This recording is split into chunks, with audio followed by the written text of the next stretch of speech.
U posljednjih nekoliko mjeseci Srbija prolazi kroz jedan od najnapetijih i najdinamičnijih perioda u svojoj savremenoj političkoj i društvenoj istoriji. Dok se zemlja približava novom izbornom ciklusu, kombinacija ekonomskih izazova, političkih sukoba, protesta i međunarodnih pritisaka stvara atmosferu nesigurnosti, ali i intenzivnog javnog preispitivanja pravca kojim Srbija želi da ide u narednim godinama. Ovaj talas turbulencija ne dolazi iz jednog izvora. Reč je o nizu paralelnih procesa koji zajedno stvaraju osjećaj da Srbija stoji na raskrsnici, suočavajući se sa duboko ukorenjenim problemima koji su dugo tinjali, a sada izbili u prvi plan. Građanski nemiri postali su gotovo svakodnevna slika u većim gradovima. Protesti su izbili nakon brojnih mana u funkcionisanju državnog aparata, od kontroverznih investicionih planova i urbanističkih odluka, preko afere oko stanja u energetskom sektoru i poslovanja kompanije NIS, pa sve do pitanja odgovornosti za infrastrukturne propuste, kakav je bio i slučaj sa rušenjem nadstrešnice na železničkoj stanici u Novom Sadu krajem 2024. godine. Taj tragičan događaj, u kojem je poginulo 16, a povređeno više desetina građana, poslužio je kao katalizator za dublje nezadovoljstvo većeg dela populacije. Mnogi smatraju da tragedija nije izolovan incident, već rezultat sistemske nebrige, korupcije i nedostatka pravovremene kontrole. U Beogradu su se na ulicama okupili studenti, radnici, zdravstveni i prosvetni radnici, penzioneri, ali i članovi različitih ekoloških, građanskih i opozicionih organizacija. Njihovi zahtevi su raznoliki, od smene odgovornih funkcionera i transparentne istrage oko infrastrukturnih propusta do šire reforme pravosuđa, slobode medija i korenitog obračuna sa korupcijom.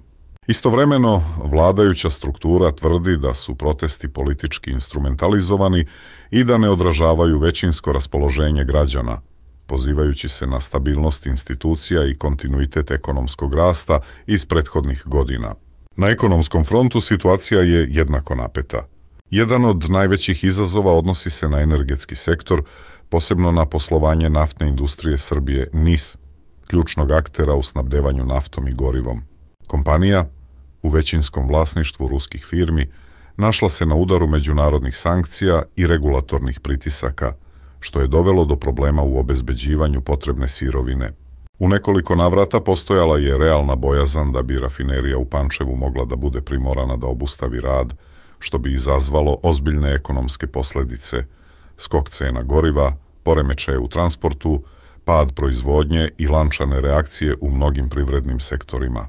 Vlada Srbije je u više navrata intervenisala privremenim merama, omogućavajući određene vrste transakcija i premošćavajući problem kratkoročno.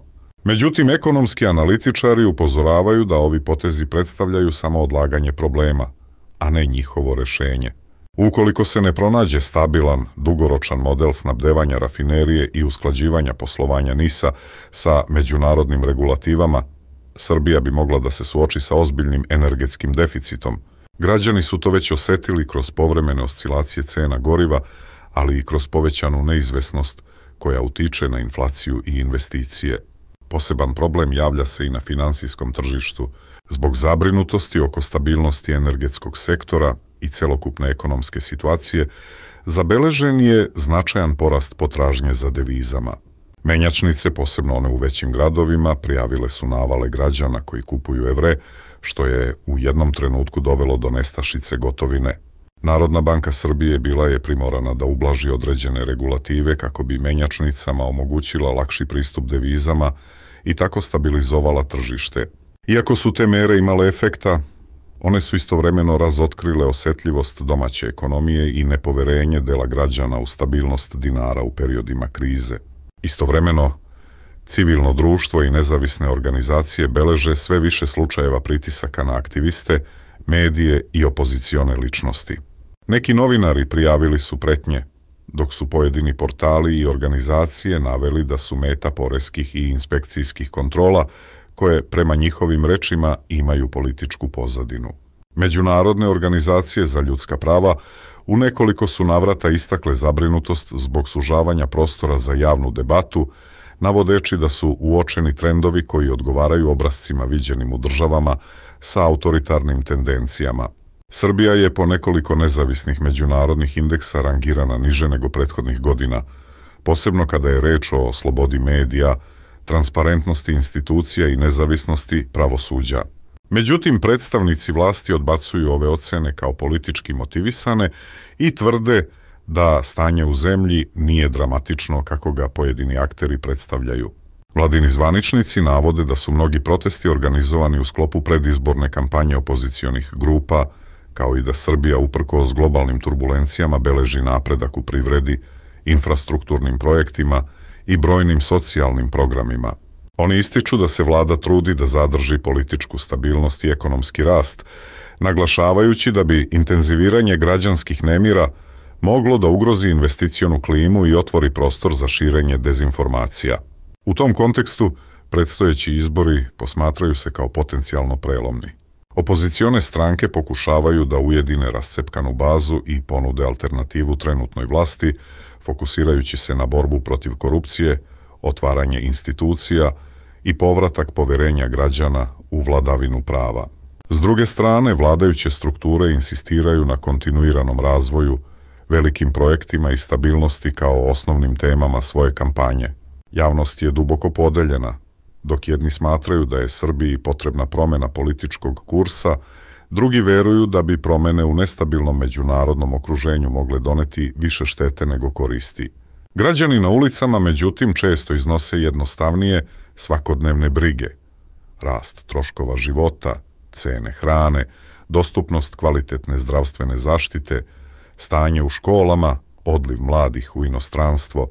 Mnogi mladi ističu da, bez obzira na politička obećanja, ne vide dugoročnu perspektivu u zemlji ukoliko se ključne institucije ne reformišu, a poslovna klima ne postane predvidljivija.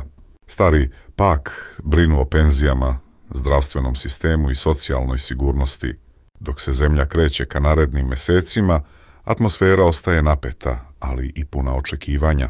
Analitičari se uglavnom slažu da će period pred i nakon izbora biti odlučujući za budući put Srbije.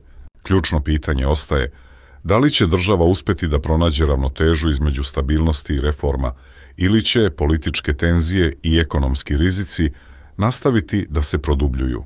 U svakom slučaju, pred Srbijom se nalazi vreme koje će, po svemu sudeći, oblikovati njenu političku i društvenu scenu za godine koje dolaze.